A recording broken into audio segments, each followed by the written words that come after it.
নওশাদ সিদ্দিকী যখন যেটা বলছে সেটা বাইরে এসে পাবলিকের কাছে কিন্তু সেটা তুলে ধরছে যে আমি বিধানসভায় আজকে এই বলেছি, আজকে ওই বলেছি, আজকে সেই বলেছি। কিন্তু এরা কি বলেছে? আজকে বিরোধী ছিল বলে তো কাজ কারবারগুলো হচ্ছে, বিরোধী না থাকলে তো কাজ কোথায় ছিল? বারবার বিধানসভার ভিতরে আওয়াজ তুলেছেন, মমতা বন্দ্যোপাধ্যায় আওয়াজ তুলেছেন, যার কারণে ব্রিজটা হচ্ছে। এদিকে আপনারা দাবি করছেন যে নওশাদ সিদ্দিকী বিধানসভার মধ্যে আওয়াজ তুলেছে বলে নওশাদ সিদ্দিকীর অবদান রয়েছে ব্রিজের পিছনে। তাহলে কার অবদান রয়েছে, শওকত মোল্লা নাকি নওশাদ সিদ্দিকী? দেখুন, সেটা তাহলে আমাদের বর্তমান যে বিধানসভা আছে সেই বিধানসভার স্পিকার সাহেবকে বলতে হবে আপনার বিধানসভা টিভিটা চালু করে দিন, যে ভাঙড়ে মানুষের জন্য কারা কথা বলছে আর কারা বলছে না সেটা ক্লিয়ার হয়ে যাবে। আমরা বারবার দাবি করছি যে ভাঙড় বিধানসভার মধ্যে বিধানসভা টিভি চালু করা হোক, যে জনগণ দেখুক যে তার জনপ্রতিনিধি, যে জনপ্রতিনিধিগুলো পাঠিয়েছে তারা জনগণের জন্য কি বলছে। প্রত্যেকের এলাকায় যে জনপ্রতিনিধি আছে তারা গিয়ে তাদের জনগণের জন্য কি আদায় করতে পারছে, কি বলছে সেখানে তাদের দাবি দেওয়া নেই, এটা তো বলার হয় বলছে। নওশাদ সিদ্দিকী যখন যেটা বলছে সেটা বাইরে এসে পাবলিকের কাছে কিন্তু সেটা তুলে ধরছে যে আমি বিধানসভায় আজকে এই বলেছি, আজকে ওই বলেছি, আজকে সেই বলেছি। কিন্তু এরা কি বলেছে? আজকে বিরোধী ছিল বলে তো কাজ কারবারগুলো হচ্ছে, বিরোধী না থাকলে তো কাজ কোথায় ছিল? 26 বিধানসভার প্রস্তুতি কি নিচ্ছেন আপনারা? আমাদের 26 বিধানসভার প্রস্তুতি সবই তুঙ্গে আছে, জনগণ আমাদের সাথে আছে, আমরা জনগণের পাশে আছি, রাস্তায় আছি। 26 বিধানসভায় নওশাদ সিদ্দিকীর বিরুদ্ধে যদি তোয়া সিদ্দিকী দেওয়া হয় তাহলে কি তোয়া নওশাদ সিদ্দিকী জিততে পারবেন? আশাবাদী কতটা রাখছে?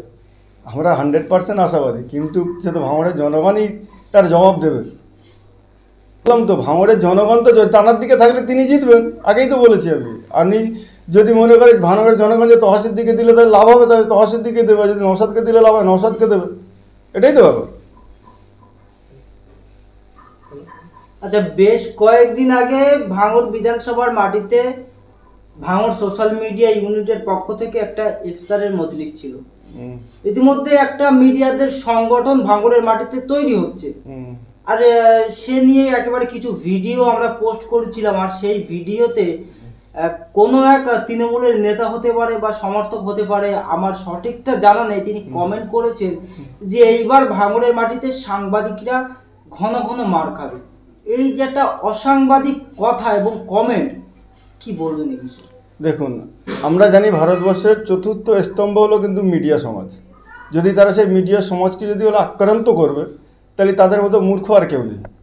মিডিয়া তো সত্যি কথাগুলো তুলে ধরে সমাজের কাছে, যদি তারা সত্যি কথা না তুলে ধরে যদি মিথ্যা কথা বলে তাদের পানিশমেন্ট হবে, তাদের বিরুদ্ধে কেস হবে। তাহলে মারধর করলে কি সমস্যার সমাধান হবে? এইটাই তো মূর্খামির কথা, মূর্খামির মানে পরিচয়। যদি সে সত্যিকারের মনে করতে যে মিডিয়াটা উল্টাপাল্টা